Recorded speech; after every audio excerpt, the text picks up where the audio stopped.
Hello and welcome to my channel म्यूजिबलिट। आज हम करने वाले हैं on his 23rd birthday by John Milton. Let's see about the poet. Milton एक इंग्लिश पोएट थे, पॉलेमिसिस्ट थे और सिविल सर्वेंट थे। मिल्टन ने कई सारी फेम अचीव करी, रिकॉग्निशन अचीव करी अपनी लाइफ टाइम के अंदर। वहीं पे फर्स्ट मॉडर्न राइटर थे जिन्होंने अनराइम्ड वर्सेस का यूज़ किया था आउटसाइड ऑफ द थिएटर और ट्रांसलेशंस। उन्होंने रिलीजियस फ्लक्स और पॉलिटिकल अपहीवल, यानी कि जब बहुत ज़्यादा टर्बुलेंट सिचुएशन थी उसके अंदर अपनी पोइट्रीज लिखी है, जिसमें से एक है उनकी एपिक पोम पैराडाइज लॉस्ट। उनकी ब्लाइंडनेस के बावजूद भी उन्होंने कई सारे इंपॉर्टेंट वर्क्स लिखे हैं। और साथ ही जो ब्लैंक वर्ड्स का इस्तेमाल वो अपनी पोइट्री के अंदर करते थे वो बहुत रिवॉल्यूशनरी था उनके टाइम के अकॉर्डिंग, और इंग्लिश पोइट्री के डेवलपमेंट में भी बहुत ज़्यादा काम आया। Now let's read about the poem. इसका फुल टाइटल है on his being arrive to the age of 23। Sonnet के रूप में लिखी गई है, यानी 14 लाइन्स की पोम है। मिल्टन इसके अंदर अपनी जो उनकी एज है, जो अब 23 ईयर्स के वो हो गए हैं, लेकिन उन्हें ऐसा लग रहा है कि लाइफ में उन्होंने अब तक ज़्यादा कुछ अचीव नहीं किया जो कि वो करना चाहते थे। इस पोम में उनका पर्सनल और इंट्रोस्पेक्टिव पर्सपेक्टिव देखने को मिलता है, जिसके अंदर वो टाइम, यूथ, वोकेशन और डिवाइन पर्पस को डिस्कस करते हैं। Let's read the pome. How soon had time, the subtle thief of youth, stolen on his wing my 3 and 20th year? My hasting days fly on with full career, but my late spring no bird or blossom sweat.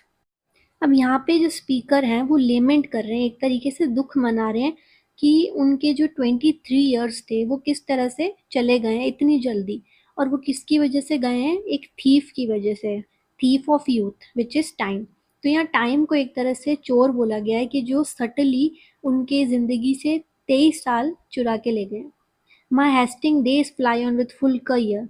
उनके जो time था वो बहुत जल्दी निकल गया, और उन्होंने ये चीज़ रियलाइज़ भी नहीं करी कि अभी तक उन्होंने कुछ फ्रूटफुल, एक ब्लॉसम अपने जो लेट स्प्रिंग्स हैं उन्होंने कुछ नहीं किया ऐसा जिसपे वो perhaps my semblance might deceive the truth that I to manhood am a right so near, and inward ripeness doth much less appear that some more timely happy spirits endureth।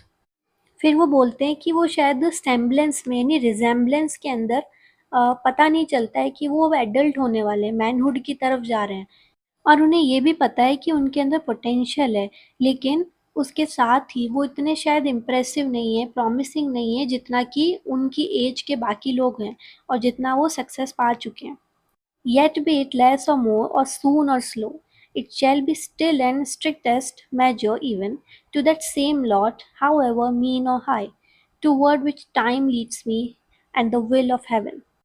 अब इस लाइन में हमें surrender और hope की emotion देखने को मिलती है, जहाँ वो बोलते हैं कि कम होगा या ज़्यादा होगा, जल्दी होगा या फिर लेट होगा, सूना और लेटर, कभी भी होगा, लेकिन मुझे इतना भरोसा है कि जो भी होगा वो मेरी फेट के अकॉर्डिंग होगा, यानी मेरी किस्मत में जो लिखा है मुझे उतना ही मिलेगा, ना ज़्यादा ना कम। और उसके बावजूद भी मैं उसी रास्ते पे चलूँगा जिस पे गॉड मुझे और टाइम मुझे ले जाना चाहता है। All is if I have grace to use it so as ever in my great taskmaster's eye। अब वो यहाँ बोल रहे हैं कि अब मुझे और कुछ नहीं चाहिए, सिर्फ ग्रेस चाहिए, यानी कि एक डिवाइन पावर चाहिए, अप्रूवल चाहिए, जिससे कि मैं गॉड की विल, यानी भगवान जो चाहते हैं, जिस तरीके से मुझे चीज़ें फॉलो करवाना चाहते हैं, मैं वैसे कर सकूँ। और जब मैं वो करूँगा तो सब कुछ वैसे ही होगा जैसे कि गॉड ने डिज़ाइन किया है मेरे लिए। यहाँ ये पोएम ख़त्म होती है। And if you like this poem tell me in the comments, and if there is something I need to change in my interpretation then please let me know. Thank you.